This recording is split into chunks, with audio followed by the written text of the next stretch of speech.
nature el deus pom département de Breizh a deus an diavis.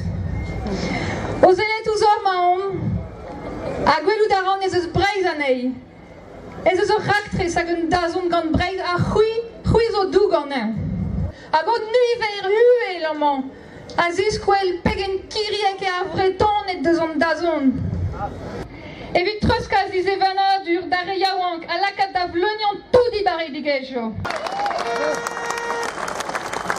A neus ket anno, deus di bazerius evana dur el a nanta. A rak treze zo inik eo dediz, on ini. A rak treze ne vo savet nemet gant en savadur you politiki el randvoel difor e Breizh. O komz hag o divizout e nan war vro. Hag assemblez gant ar ge o dediz. Galan karoman cuivre brûlait en avo tre abito do mavo mega mavo.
Breizh a glem, oh, quel tian, na vel a de fenno.